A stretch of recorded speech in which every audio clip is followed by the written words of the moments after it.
All right. Welcome to A Little Crazy Podcast. It's David Magee here, and joined once again by our fabulous associate producer, Phoebe Goodwin. Phoebe. Hey, David. How are you? So, you are a father, which sometimes can be a mixture of a lot of things, but the main thing is you're there to embarrass your kids. Yeah. So, I know was my always dad good does. at that. My dad does, and I've gotten to the point where finally he can't embarrass me any longer. I've come a long way, but tell me about a time when, you got your kids red in the face. Oh, but they have so many. I had 3 children, and my daughter, who we'll tell you about in a minute because she's our special guest here today, but it was so bad, because I like to poke fun at people. Mm-hmm. And there was a time where she just said, "Dad, I'm off limits for making fun. I don't handle that well. You cannot do that." And so I had to stop. But generally, pretty much everything I said for a long time, particularly when my children were like teens, or 12 to teens, embarrassed them forever, Well, that's what you got to do. Any dancing in public? Oh, no. See, that wasn't my deal. I would more run my mouth. Oh. I remember one time my daughter, she was in the 7th grade, Mary Halley, and she had some friends in the car, and I said something a little off color, and her face was so red, and I remember her saying, "Dad, that's it. Don't." And it's a serious don't. And I knew it, and I've worked overtime since not to embarrass my daughter in particular. Mm-hmm. So that's great question and intro because she's our special guest today. This is a unique conversation, and so much of this podcast is about family, and it's about relationships, and it's about, because family is where we first learn our socialization. That's why dad's embarrassing their children, because it's where we're learning socialization. And sometimes pain comes with that. Sometimes embarrassment comes with that.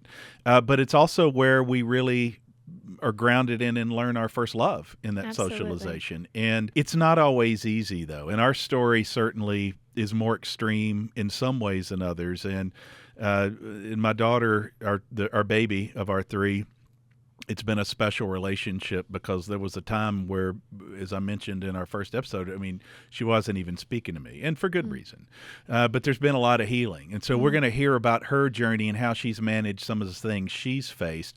And I think listeners will like this one especially, and I can't wait to dig in. We're back. There's not many guests I will bring onto this podcast that I will feel like I feel about this one. To get your little girl on a podcast? It's special. Once in life, I messed it up so bad she could not even talk to me. She's talking to me now. She's on the podcast. Welcome, Mary Halley. Oh. Hello. I'm so glad to be in y'all's world. I know. She's a mother of 3. As I said, our baby, she lives outside of Montgomery, Alabama in Pike Road. Her husband, Luke. 3 children, 4 years and under, Phoebe.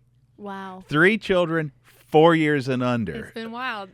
It's been a big 4 years. To say the least. Yeah, so talk about a little crazy and managing the challenges that come with that. So we'll dig in on some of that. I don't know what to do, but since I mentioned there was a period when it was, hard talking, we've shared some of the things in previous episodes about where I was struggling and how that goes into the family. But there's a story that really stands out, I think, that you have, Mary Halley, about when you were a senior in high school. It's springtime. I'm off working in New York trying to get my life back together. Your mom and I have just gotten divorced. By the way, if you missed this, we're back together now, but we'd just gotten divorced. You're at home as a high school student. Your older brothers are off in college, and they're struggling. They're struggling with substances. They're struggling. And you're that high school kid at home, have to come home after school sometime to a dark house, trying to find your way. And you're just one day driving down the road and just trying to get from point A to point B. And take me through that story. Yes. So one thing that I do love about my perspective in the story is I feel like it can be a good reminder that a lot of times in families with addiction or like a big, blaringly obvious broken story that someone's going through, everyone else can look in comparison to be like seemingly fine or even thriving. and they're probably not. But it's just that, like, in comparison, that they maybe look that way. So that's kind of where I was a lot of those years, just feeling like, I didn't have some major drug addiction or obvious problem that or any drug addiction. Yeah, exactly. Minor, major, or minor. Right, yeah. Exactly. But just no glaring problem from the outside. Right. And so I spent a lot of time feeling like, well, my problems didn't really matter in comparison because they were so small. Compared to what your father faced or your brothers faced. Yes, and your compared family to what faced. other people in my family were facing. And so I kind of just took on the role of, like, doing it myself or pretending like it was not an issue. But so this particular day that you're talking about I was driving home from school one day. I was a senior in high school, and I guess, for context, our whole world had just been crashing down, and I was just, trying to pass my math tests and do what I was supposed to do, come home and find some dinner. And I was driving home. We actually lived on a mountain, on Lookout Mountain. And so I'm winding up the mountain, and a car just T-bones me, crashes into me. And so it was a pretty significant wreck. Totals your car. Yeah. And I am on the side of the road, and I just start going through the line. My family, this is a big deal when you're 17. And so I'm calling everyone. I have no idea what to do, and no one is answering. And I'm like, well, what's new here? That's just a good picture of kind of where we were living, where I was living at the moment. And so I handle the wreck on my own and get up the mountain to our house, and I park in the driveway, and my mom starts calling. And I'm like, well, praise God, I can finally get some help in this situation. She answers the phone, and I answer the phone, and I'm like, Mom, I've just been in a major wreck. And she goes, oh, okay. Silence. I'm like, what? Did you hear me? Mean, did you hear me? And she said, Mary Halley, I'm on my way to Oxford. Your brother, Hudson, he's in the hospital, and he's unconscious. I don't know if he's going to make it, and you need to get in the car and get here as fast as you can. And I'm like, but did you hear me? I don't have a car. I'm home alone. I don't know that you heard, because I'm sitting here thinking, right. And I'm like, once again, my struggle, it didn't feel like it mattered. And so that's kind of where water that we waded through for a long time. And then thankfully, through a lot of conversations and other people helping us with how to, work through that, and how that unfortunately can be a normal experience for families going through trauma and addiction, and, validating what I went through, what I experienced, and how, internal issues are just as important as, big external issues. And anyway, so I would say that we have come light years from, she's my girl again, Phoebe. She's again. Talking to me. So you're 17 and this is happening alone. Yes. And Really started, I was really like 15, 16 probably when it started unraveling. And you began to unravel too. So your brothers are going through substance misuse. Right. But you began to develop. Yes. So in that whole kind of a perfect storm of my personality trying to, I'm not struggling, it's going to be okay, is, numbing out feelings is essentially, I didn't have the skills to communicate what I was feeling, and that this was also really hard for me. And so unfortunately it started to manifest as an eating disorder. And I remember going to, when I finally got into counseling, and them saying, this makes so much sense, and I just remember being so freed, because I'm sitting here thinking, I've done something so wrong, and they're like, no, like, this makes sense. Like, And even like what William or Hudson, like, or dad, anyone, the self-medicating, like, it makes sense if you don't know how to communicate and to cope with hard feelings. You know, it's not unnatural to try and get away from that. You know? And find some sort of control. Right. And so they were like, you don't have the skills and that's not your fault, but like, we're going to learn them, and then it's going to be different next time, because you will experience hard things again, you know, but you'll have skills next time and we're going to be good. And I'm like, I love you. Thank you. Someone sees me. Yes. Yeah, what a beautiful thing. I feel like we talk about so much of being seen gives, you know, you validation as a human, and being seen in that moment and not shamed of shame on you. You know, maybe that inner critic, what you would have said to yourself wasn't what they said to you. Yes. And that was where the journey of healing and redemption. Yes. And I've had, from just various opportunities I've had to speak or share my story or anything, you know, you would agree, it always brings, anytime that anyone is vulnerable, it brings flocks of people. It's amazing. You know, I'm like, my husband is like, why do you want to speak? I'm like, nobody wants to. Yeah, right. Nobody actually wants getting to up and share saying, these horrible things. I had I'm an like, eating but disorder. I did this. Is not fun. Yeah. all it takes is doing it once, Right. and seeing like the unbelievable amount of people who just wanted to,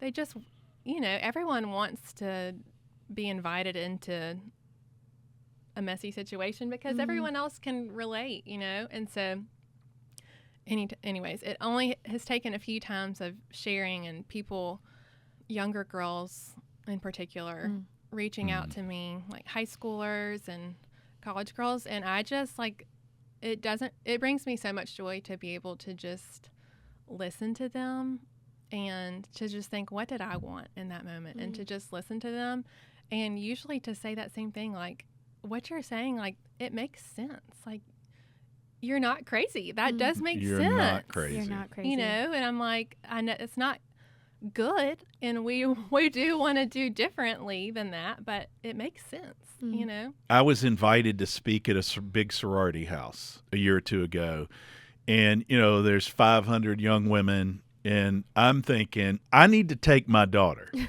And I did. I thought, you know, that will add such an important perspective. Absolutely. So she comes and we tag team it. I get up and I talk about what I faced and our family faced, and then I introduce her. And as you can imagine, the crowd is spellbound because they could relate. And it's no surprise that as you're talking about what you faced, your family was going through a hard time. And even if people's families aren't extreme, maybe if you're in high school, it's almost perfect. It still can be Being hard. in high school in general is pretty extreme. Exactly, right? And so you get up there and you're talking about, but you did face some more extreme things. Your parents had gotten divorced, which is all too common, but also your brothers were struggling with substance misuse. You'd face some bullying. You develop an eating disorder. And you're sharing this. The young women, the problem with getting up to doing that is you can't even minister to the feedback because you have to get back to be a mother, and you have children that need diapers changed. Right. And you open up all of these humans. Now, of course, we had counseling support stuff ready. So I don't want anybody to worry we left them hanging. We didn't leave anybody hanging. But it was so powerful as I watched you share your story, and these young women just melting in their seat. And I remember watching that, and I just had tears in my eyes the whole time, both for the pain that you were sharing that you had felt, but also for the pain that they were connecting in a magnetized sort of way right back at you. Yeah. And another thing that I really just has been interesting in sharing the story is that there's also this whole group of people who kind of, I think they go into it a lot of times feeling like, I'm not going to relate to this, or like, oh, we're listening to this extreme situation kind of story. And it's just not true because, yes, there were some. And I think that typically by the time that we start sharing, we can connect with way more people than we even thought, because everybody can relate to, exclusion or abandonment. I mean, everybody. Just painful life feelings that you could have lived the most quiet life and you still experience. And that's another thing that I tell a lot of these younger girls that come and talk to me is I do not want to fool you into thinking that there's just this other side and you just I'm living in Mayberry right now, that you have crossed over to the land of you're totally I did the hard completely work. Bye-bye eating disorder, bye-bye pain. It's all free now. And I think that I definitely, which I was so young that I did think, I thought, man, if I have had all of this happen to me, like I've done my work here and over and out. Don't have to do this had all anymore. The hard stuff in my life, and I should, probably only have good things now. Right. Hey, you deserve those. You deserve those. You have 3 good things. I'm like,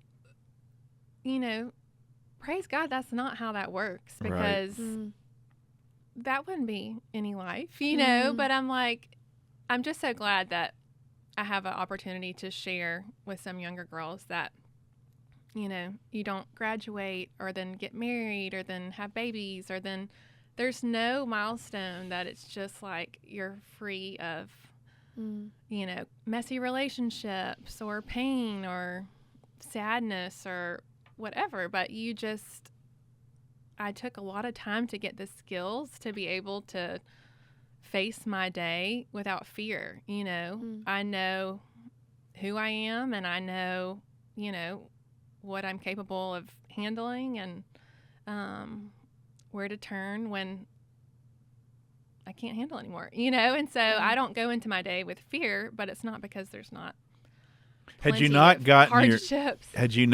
your eating disorder under control some years before when you were younger, I guess you are, I'm doing my math. You're about 30 years old now. Yes. Hey, I got it. You got it right. Yeah, everybody over time will learn. I'm not the birthday, like I do really bad on birthdays and dates, but my girl is 30. Look, I have it in my phone, all my kids' birthdays. Funny. Because she inherited that from me. We're not. I'm so scarred from about a year ago when I went to the pediatrician and they said, birthday? And I looked at them like, I don't know. Do you know? Did somebody tell me? Look on my notes app. I don't remember. Which one is that? it? Is hilarious. Whose birthday is who? Which month was it again? Funny. Well, there's 2 funny things. Number one, this is what happens when you have your daughter on a podcast. It dawned on me a minute ago. I never told her last name. Her last name is not Magee. She's married now. You should always introduce your guest and say, we have Mary Halley Carlson. I said where you lived. I said your husband's name. I said you have 3 children. That's what happens when you have your daughter on. Mary Halley Carlson. So, Miss Mary Halley Carlson, had you not gotten as you noted, it's a journey that lasts over time. You're still in it. You're like somebody in recovery from substance misuse or infidelity or anything else. It's a lifetime thing, right? You're no different in what you face. But had you not gotten it more immediately under control, you might not have been able to even have children. That's right. Yes, I was definitely blank-faced told that when I guess I kind of started my journey towards recovery, and then,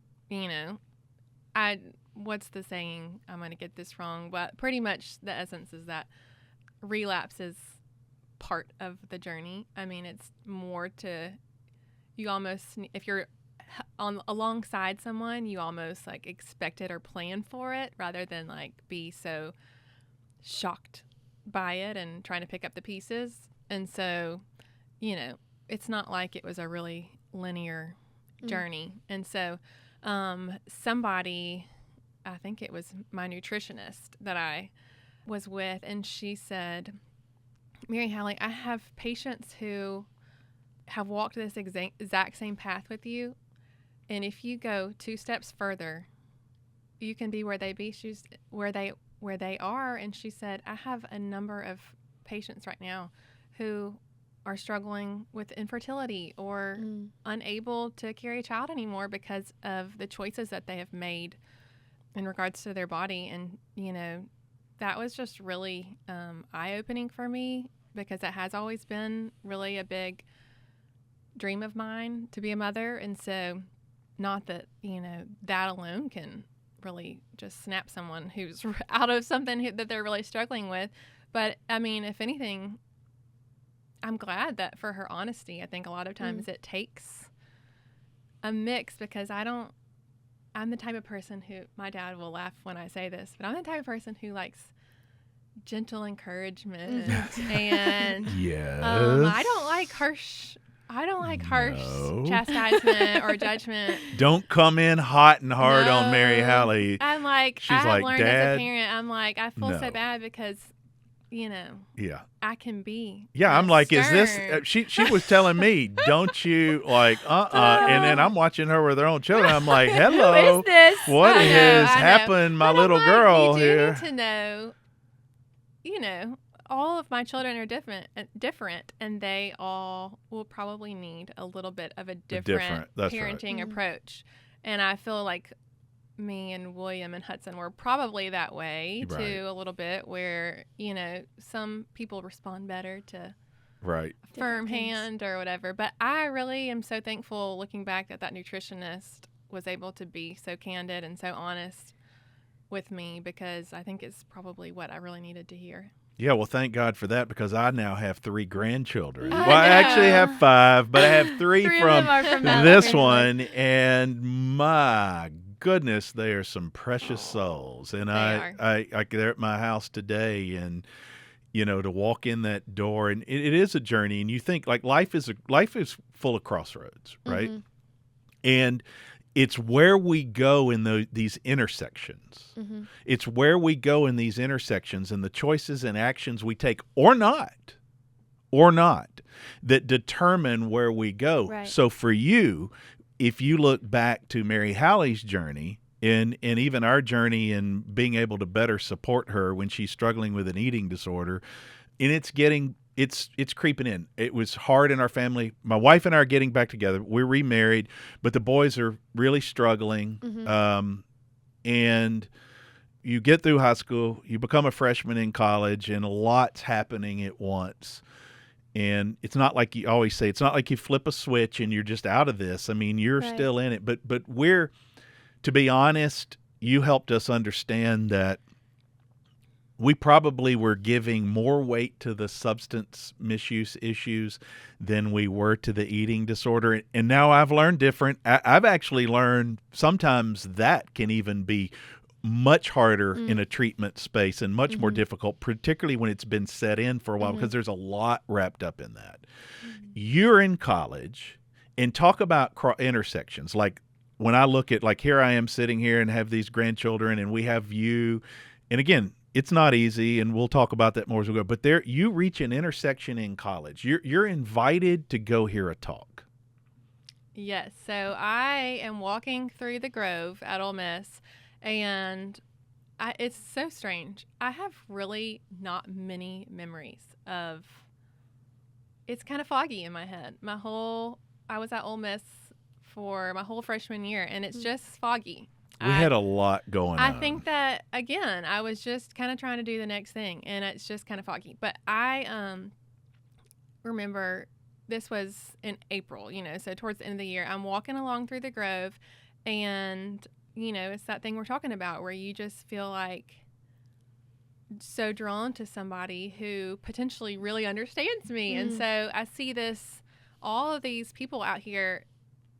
They're smashing something. They all have literally like sledgehammers, and they're smashing things. And we're watching, and I'm like, You're just walking through the what Grove. are they doing? You're just like, I'm trying to get to class. They were like, do you want to do one? And I'm like, that's not really me to be like swinging a sledgehammer in front of people. No. So I'm like, no, thank you. I'm just going to watch. And then this girl's like, no, this is so fun. Like, come on, you get to, here's some paint. You're going to decorate. This is a scale. I'm still like clueless of the theme here. here's a scale. You decorate it. And then we're going to put in this bag, and you just going to go to town. You're just going to smash it up.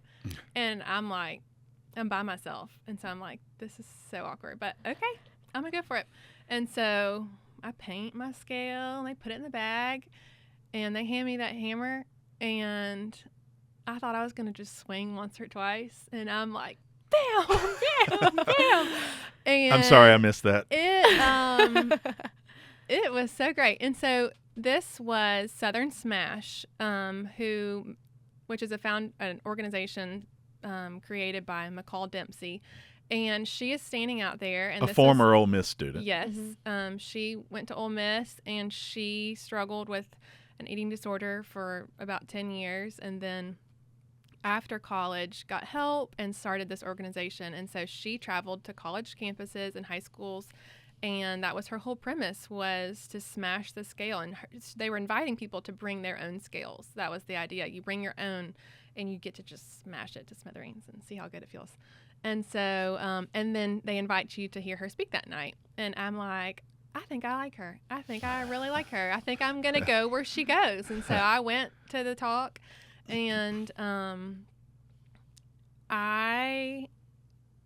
I thought that maybe it would be like a little encouraging. And when I tell you that I just wept through the whole thing, because I thought it was the first time that I realized like the weight and the importance of what I had been going through, because I just couldn't ever kick this inner monologue or inner dialogue of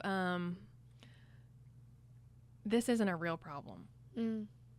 And compared to everyone else's, I should just buckle up. It's just not a big deal. This is not a real problem. And listening to her, I thought, oh my gosh, this is a real problem. And she really validated that for me. It was the first time, and I had been getting help for a while, but it was the first time I thought, oh gosh, I need more. I thought that this was, again, I just, like, you start treatment and counseling and everything, and you think, I'm just going to do, this is probably a 2-month fix, if I could just do this for 2 or 3 months. But she framed it in such a positive, encouraging, I didn't at all feel defeated. That there was something wrong with you. No, it was like, if I could just accept how weighty this is, like, there's another side. Like, I can, but you have to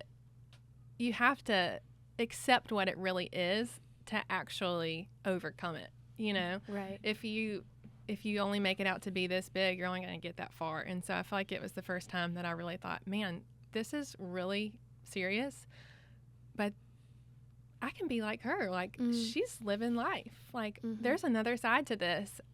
And it was this crossroads. And what happened, Phoebe, is, from now the parent's perspective, we had known an eating disorder was an issue. Again, we probably sadly were thinking the substance misuse thing our boys were facing was more significant. So let me paint you the picture. You're saying, Mary Halley, I look back and that freshman year of college was foggy, and I can't. Well, here's the picture. She showed up as a college student the exact next semester after one brother, had left after graduating from college and gone into substance treatment.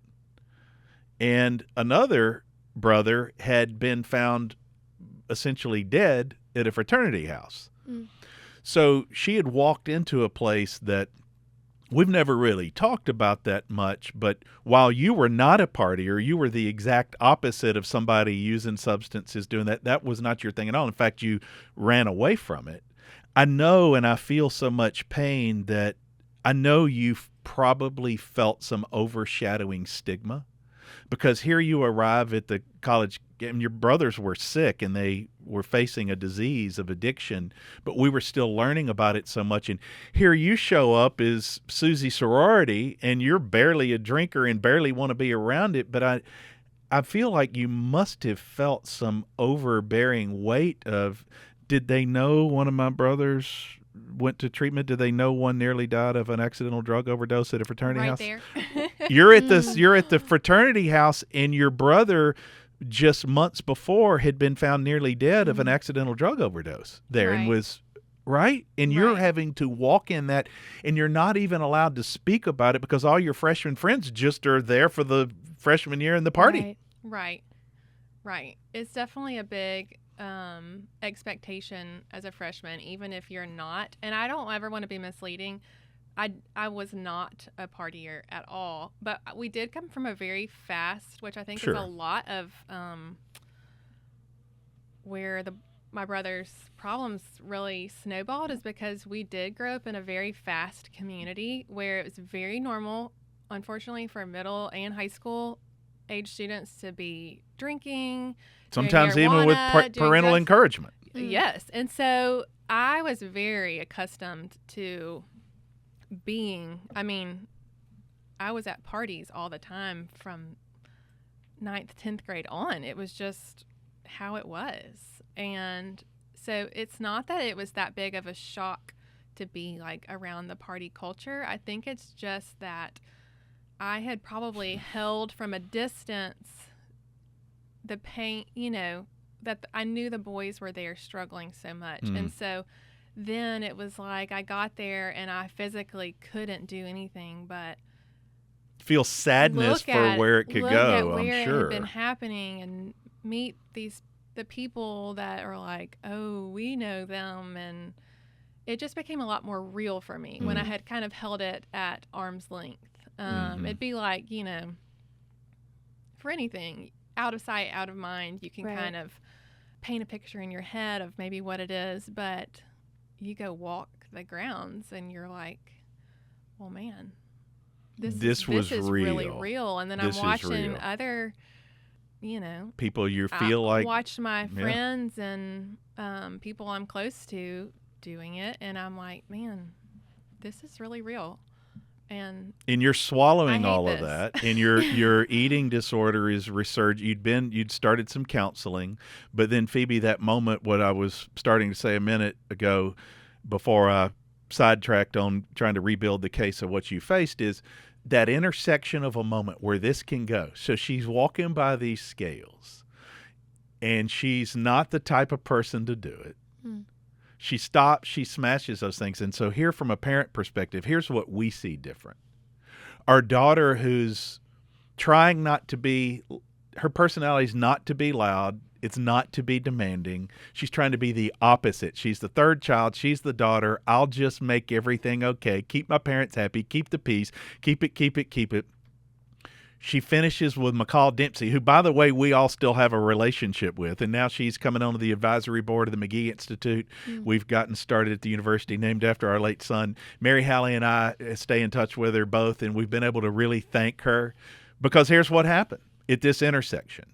She's walking, and it's like you're going this way or this way. I'll keep passing by. She stops. She smashes those things. And we get a call when she comes out of that meeting.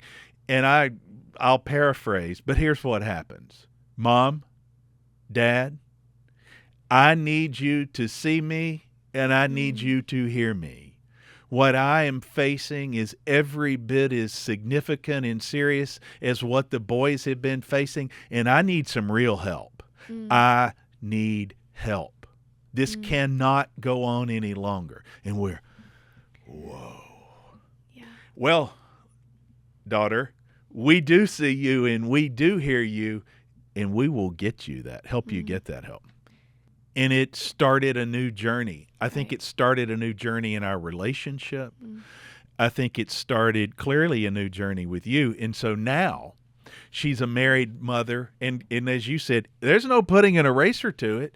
You face the anxiety of sometime with 3 small children or 1 small child, or in a busy life and the demands in church, and it's hard. And I think what you taught me is just listen to me, Dad. And so now I'm just so happy to have graduated to the point from all those years from when we couldn't, sometimes communicating was hard and you were frustrated by my actions. And now when you have those moments and you're bottled up in anxiety, sometimes I'm the one that gets that call, and I'm so thankful. And what I've learned to do is not try to talk you out of it. I've just learned my girl needs me just to listen, just to hear you and let you know it's okay. You're here. We're here. It's okay. And I hear you. And I love you so much. And if there's anything I can do for you specific to that to help, you let me know. And I wish I had learned that sooner. But it's been such a salvation, I feel like, in our relationship. And it's been a growth period for me to close my mouth, because I don't do that easily, and listen, you know? Yeah. Mary Halley, I want to ask you, there are so many girls, unfortunately, who are in your position, you know, when you were 15, 16 with an eating disorder, and they don't have parents like yours or have people in their life who, you know, they can talk to. How did you experience reaching out for the first time and admitting there's something wrong and I need help? Yes. So while experiencing all of that, I felt like I could have, well, and I did, but I could have really easily just viewed the whole thing as like a very dark and hopeless, godless time. But it's now, of course, hindsight's 2020. I see so many helpers that I feel like God put along my path that, you know, encouraged me in different ways, helped give me a voice when I didn't know how to do that. And I'm like we said, just that perfect intersection, that doesn't just happen, Right. you know? And so I had a few different kind of mentors in my life that I was able to, or comfortable to vocalize what I was going through. Finally, I was a junior, and I finally, or maybe, no, I was a senior at this point, vocalized it. It doesn't really matter when it was, but the best thing that we could come up with was for me to tell the guidance counselor at my school, which is so random looking back because I didn't know her at all. And it was very awkward. Nice but to I mean, meet talk you. about one of those moments where you pretty much like Google search like what to do when I have an eating disorder and I don't want to tell my mom. Like, talk to your guidance counselor. I mean, it was like just one of those. Looking back, I don't really know, but it's who I talked to. And I thought, I feel like if I could just tell one person, then they could tell my mom. I just felt so much at that time in my life. I didn't want to burden them with one more thing. And so I couldn't muster up the strength to just say it, you know? And so I told her and let her tell her. So I told her, and then of course she's like, well, you're going to be in here too when I tell her. And I'm like, well, what? If you were going to do that, I would have just done it myself the first time. So anyway, she called my mom in, and I think my mom thought it was like about grades or something probably. And anyways, but she helped me get the words out, and I just couldn't get them out. And I think the whole meeting I just sat there. And, you know, I don't know if I would have ever gotten them out by myself. So, you know, it was awkward. We had not unlocked open communication in our family by then. Believe me, we were at the infancy. I had just gotten back on my feet.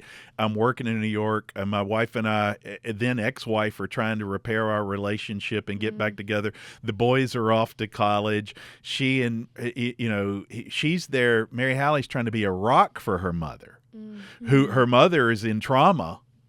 And going to run her own business and doing that without a husband. They're feeling like they're going to have to sell the house. I mean, there is crisis still it's not in good. every It's not direction. good. We definitely didn't need one more thing. But I'm it's counting what it cans was, of SpaghettiOs in New York, trying to earn a salary that I can't even pay my apartment, trying to get on my feet. And so I understand that, because so we had not unlocked this communication thing that. No. And it's so funny. Like I experience so much even with my children now.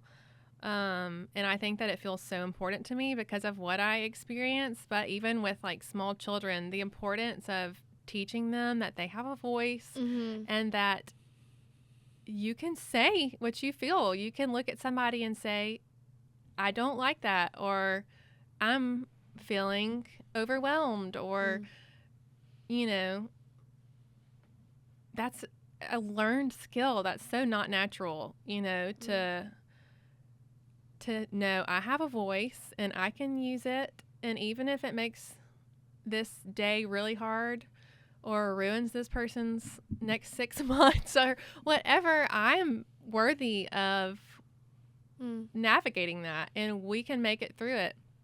And, I'm so thankful that I know that it helped me, that I had the hope that God will give me the strength to do really hard things, and I'm like, it's really amazing what we are capable of doing. Like Right. we are capable of doing unbelievably hard things because he promises to give us the strength and everything that we need. And so, oftentimes we just have to show up. Like I just had to just get to that meeting and Not even speak. Not even Let someone speak. else do the Sometimes survival, I think I had that line in A Little Crazy. I wrote, sometimes surviving is enough. Surviving is enough because that resilience gets you to that next moment. But Right. you went through a lot. I mean, you buried a brother at a very young age. And I know other people listening have buried siblings or, close friends or spouses. And it's hard. Mm-hmm. It's so incredibly hard. And we as parents get a lot of the questions of, because everybody knows that it's hard for a parent to bury a Right. child at a young age. Everybody knows however they go, but a drastic overnight accidental drug overdose when they'd been doing better in recovery, and it's a stunner. But at what often gets lost in the shuffle, Mary Halley, because the parents do get a lot of the attention, I sometimes think the sibling pain and role in that doesn't get enough attention. Too much it's not too much is showered on the parents, because believe me, we deserve all of that. But I think the sibling thing is often overlooked, but I know I have a lot of friends who lost siblings, and it really had a profound impact on their I life. had a counselor tell me one time, and it's probably not true, but speaking of feeling validated, it really helped me to feel validated because, again, it was kind of like that. Like, again, we felt so terrible for y'all. And then a few times Hudson and I had to be like, Right. man, we lost somebody too, You're And trying so, to stand us up. Right. once again, But your we're knees just are wanting shaky. to help everybody. But I had a counselor tell me that they really believed that a younger sibling losing an older sibling is the hardest dynamic within a family of loss because they're the only one that doesn't know life without them. Everyone else has experienced. Wow. They've all experienced life without them, and you feel like it's so terrible, but I've done it once and I can do it again. But you've never lived a day without them. And I thought, man, thank you.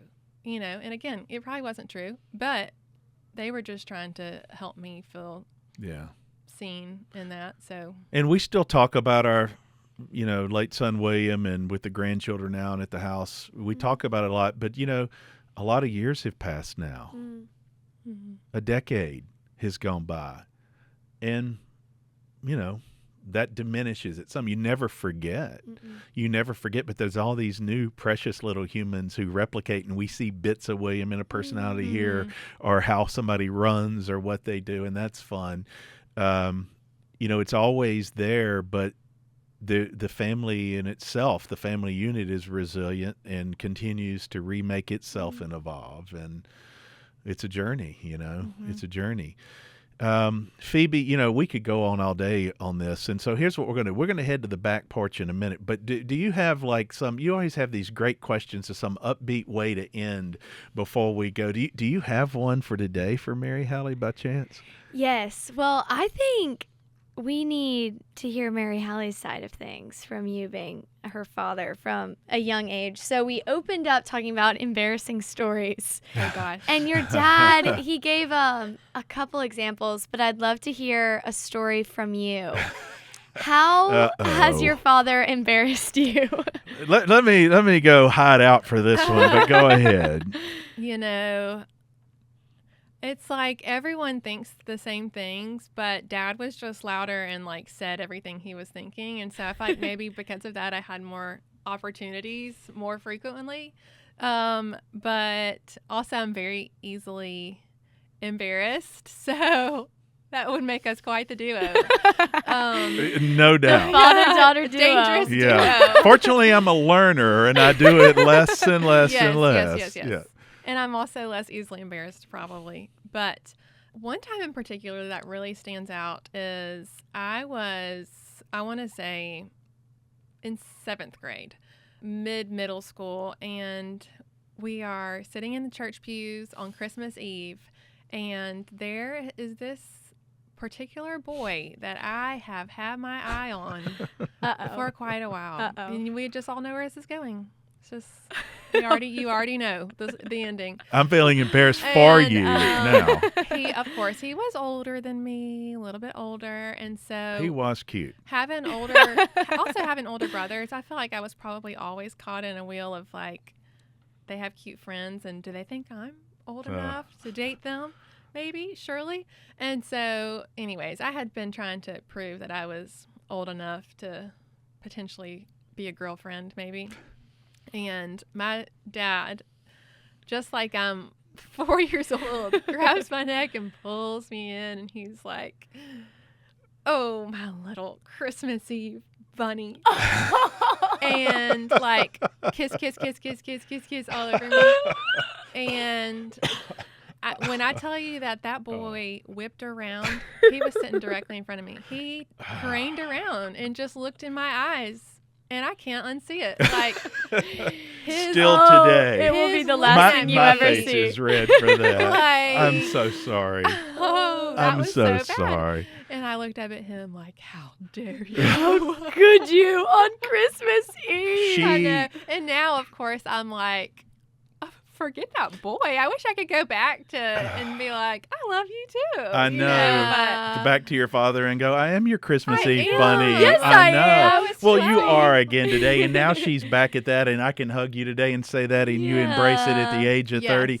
But I remember wrapping her arm around her, and her face turned red as a fire and hot coals, and she drove a hand down at me, and my wife turned at me and glared, and that boy's looking at me, and I'm like, uh-oh. I know what I've done. It's not good. And it's funny, a father on that thing of meaning so well to love his daughter. I mean, you've driven a stake into the entire Christmas Eve with your Christmas bunny. I know. Yeah, I, that was a good one, Phoebe. That's That was a good awesome. one. So here's the deal. We call it, when we take a break from the main part of the episode, it's just a few minutes. We call it Head to the Back Porch for a more laid-back, fun conversation. I want you both to come to the back porch, and I'm going to ask you a couple of questions about one particular thing. I'm not going to give it away yet on what it is. It's something you both have in common.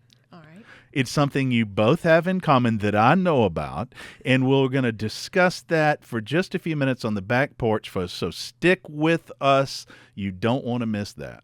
So we're back. We're out on what we call the back porch for a little casual conversation. We have Phoebe, who's still here, of course, and my daughter, Mary Halley Carlson, who's stuck around. I'm so tempted to still call you Mary Halley Magee. I know. Have you changed? You have that old Gmail address, and it's still probably Mary Halley Magee. A lot of things I'm connected to. Still my have your husband maiden still name? makes jokes that like maybe I'm still Mary Halley Magee because like I Yeah. haven't changed Can't anything, blame but you. really it's because I'm very not tech savvy and I would just rather. You're so untech savvy, you stick it's with just that. easier to That's it. stick with it. But her name actually is Mary Halley Carlson. And so my questions are for both of you. I get to play. We'll put Phoebe in a different role where she's an answerer over on this side with you. You ladies have the same thing in common. Both of you in the past couple of years have quit social media. And obviously, if you take a step like that, there's a reason. And I'm going to be nosy and ask about that. Mary Halley, you're the guest. You go first. Talk about that. Well, I would say that mine is kind of a long, windy answer. But in brief, back to what we were just talking about, even as a senior in high school, I think Instagram came out when I was a senior in high Yeah, school. it maybe. did. It right about that. Instagram launched, I actually know, in 2011. But we had a lot of other things. So, Sure. I don't even know. It hadn't been I don't around remember long. what they were, but we had Twitter. I mean, Squarespace, yeah, Twitter. I know. Well, regardless, we had things where you could post pictures and make people feel terrible about themselves on purpose, just like all seniors do. Facebook before what it was else are you a gonna do with your free time? senior citizen place. So I had counselors at that point, like the very beginning, start telling me, you're shooting yourself in the foot on this journey by looking at that. You have to get off. You've got to back up. You got to back up. And it was also new that, that was kind of ahead of the times, I feel like, for them to be saying that, because It was so new. They didn't know all the danger to come. Anyway, so I kind of actually a few times dabbled early on with deleting Facebook for a little while, for a year or whatever it was. But I definitely, jumped back in, and then in a seemingly way better place in life, it's fun. Instagram is fun. It's fun to keep up with people. It's fun to get to, share pictures of my children. Here's my new baby. New announcement. I'm pregnant. It's fun to get to do all that. And there's nothing inherently wrong about that. Right. I just continued over and over. I found myself viewing my day, viewing my experience with my child, viewing, and this sounds so sad, but it's true. And I'm just going to say it because everyone thinks it. And no, everyone says, no, that's not me, because they want to keep their Instagram. But this is the truth, is that you view an experience through how it could look as a post. Right. I'm giving birth and I'm trying to get my hair right for the picture. Oh my gosh. It's sad, but it's so real. True. I'm you do your saw makeup. This other girl with Yeah. these cute little pajamas. You're doing your and makeup her to go give birth. makeup. Your lake pajamas, your lake nightgown. You know no. what I'm saying? But I'm Oh, anyways, I think that it finally just hit me that I'm looking at my kids, playing with Play-Doh, and I'm trying to make it something that it's not for an Instagram story. And I just don't want to live that way. I just don't. And if I was not that type of person, that I could just really have zero emotion attached to it, or zero self-worth, or trying to project who I want to be or whatever, then maybe it wouldn't be that way. But I just finally had to look at myself and be that's not the kind of mom I want to be. That's not I want to live.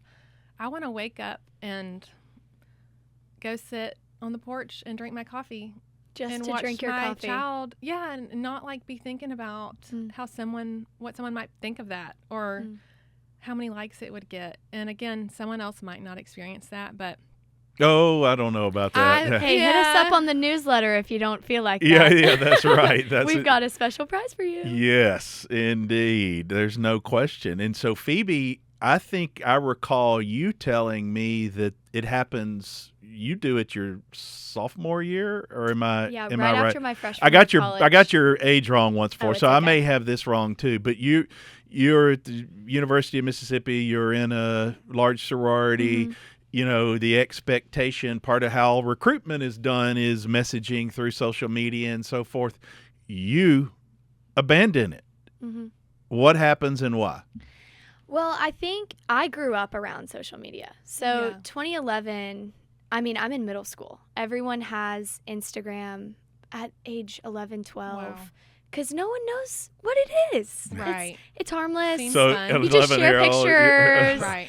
And I remember begging my parents, begging.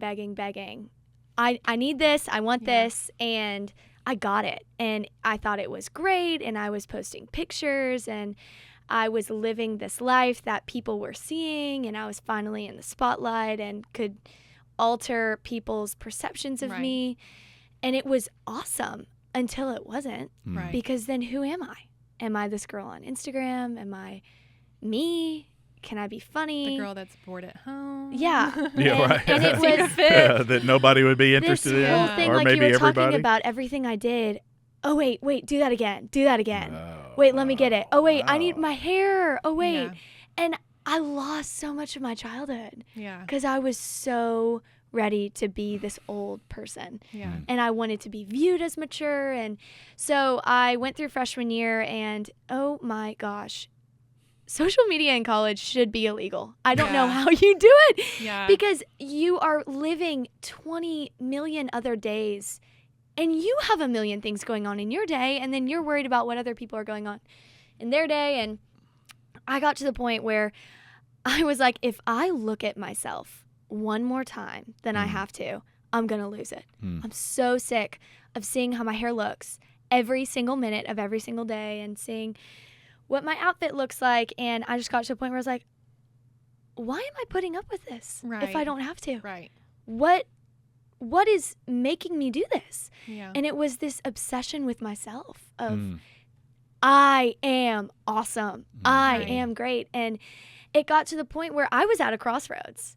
And it was really the Lord saying, it's me or you. You've got to choose. You can't worship both.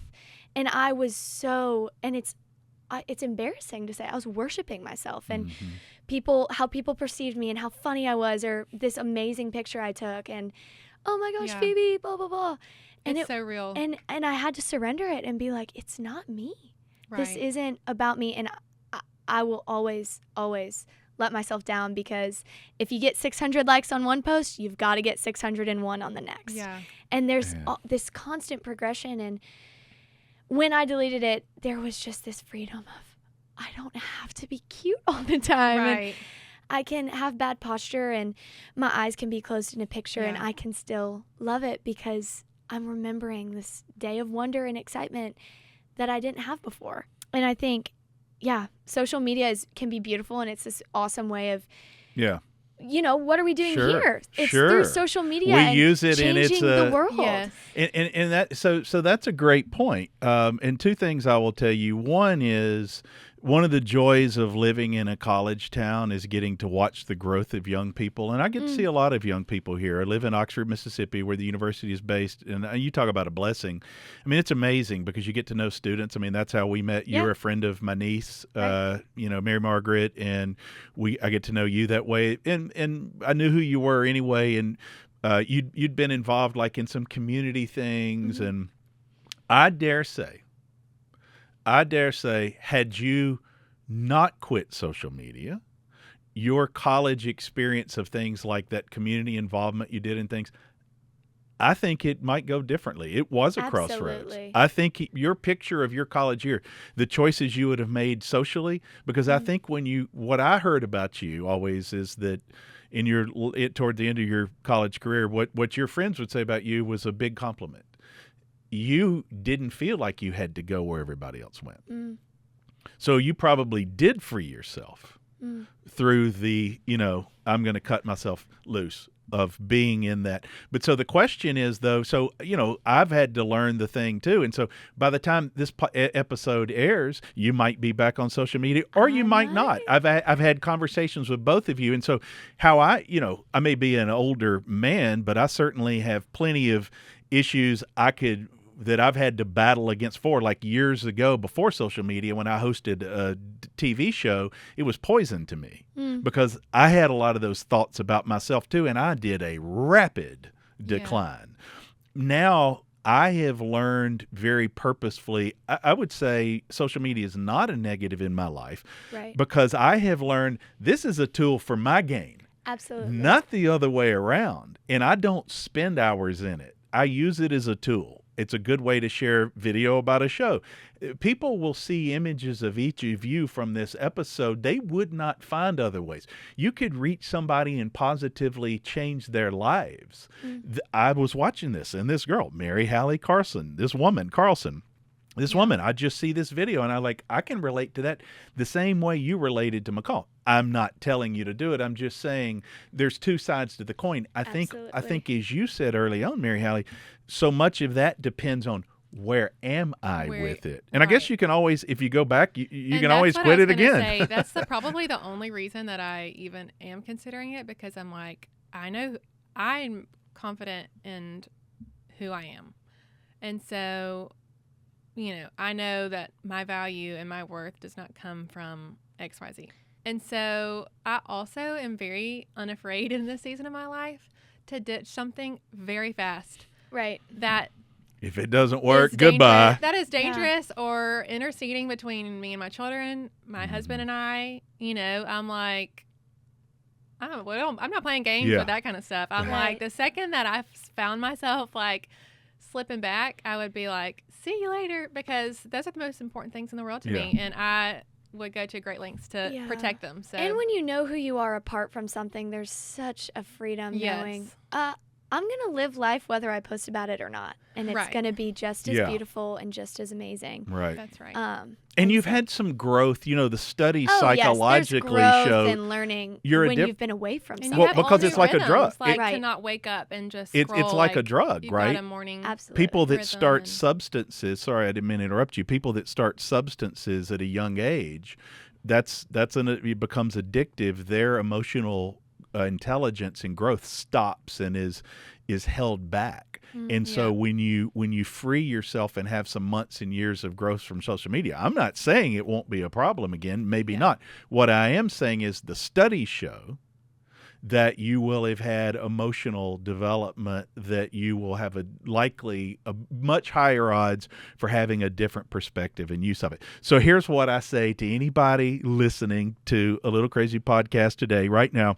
When this episode airs, when you're listening to it, you can go searching around and you can see, can you find Phoebe Goodwin? You can come to A Little Crazy Podcast and find us and see, do we link to some videos for Mary Halley Carlson or Phoebe Goodwin? We actually don't know the answer. They hold the answer to that. And if you are there, anybody listening, women in particular, you can follow them and y'all can have your own club of we don't really like this, but we're going to hold some place here. Y'all can join up and unite you're not going to worry if you even have any followers, because actually when you killed your account, you lost every follower you have. You probably won't even have any. You'll just be the lonely. Zero. It's a good way to humble yourself. When you come back, you'll be the lonely guys out there with like 200 followers. 200 would be good. It'll be like all your thousands y'all let go, and here you come back. I love a good clean slate, though. I love a good clean slate too. And there's no Instagram stalking. You don't see me in 8th grade anymore. I know. And she's gone. She's gone. She's dead and buried, and thank God for that. Is over. Bye. We can't find 8th grade Phoebe anymore. And you never will. I'm going to send a note to Tom and Susan, your parents. Say, could you send us some 8th grade Phoebe photos to share here? That's funny. No, that's good stuff. The thing I will say on starting over, and then we'll wrap this thing up, free everybody from this discussion. We all agree with that. We don't want things that own us. And so what happened to me? There's two things about me that my daughter knows very well. So when I made my comeback after making my great fall, so I was hosting this television show before social media. It ended right when social media was coming about. So I'm hosting a national TV show, small cable, but it's national. I don't even have any social media followers because I'm not on social media. So I was freed from that. Then I make my comeback. I'm in media and I'm in New York and I'm in Alabama managing very large media companies. And I'm the guy in charge of social media, not pulling the levers on it. I'm the leader in charge of the people doing it. And oddly enough, I have a knack for it. I understand algorithms. I understand what's going on because I'm a people person. So it made sense to me. But I wasn't on it myself. And I remember one of the high ups at this giant media company kind of sent a complaint all the way down. And I was pretty high up, but I wasn't the highest up. And they sent a complaint kind of down through the vine. How does this guy, David Magee, think he can manage social media when he's not even on it? I think it's pretty common, though. And I said, well, you might be surprised because we were blowing the records out because I understood it. So I could peek in and look at it and see what was happening with algorithms. I just could see behind. The other thing, though, I didn't enter it. So like when I had this viral column written about William and his death, more than 1 million people read it. I wasn't on social media. People go, you would have had so many followers. And I still would have them, but I wasn't there. And that's okay. I came to it when it was time. And I think that's the journey you will come to it or not when it's time. That could be now, that could be later. The other thing I did that freed me, you talk about you love a clean slate. So I have my fall. It's 2011. I've wrecked everything. I've admitted have ruined everything. I'm at the lowest. And I have this iPhone that I'd had for a few years now, and it's got this big address book.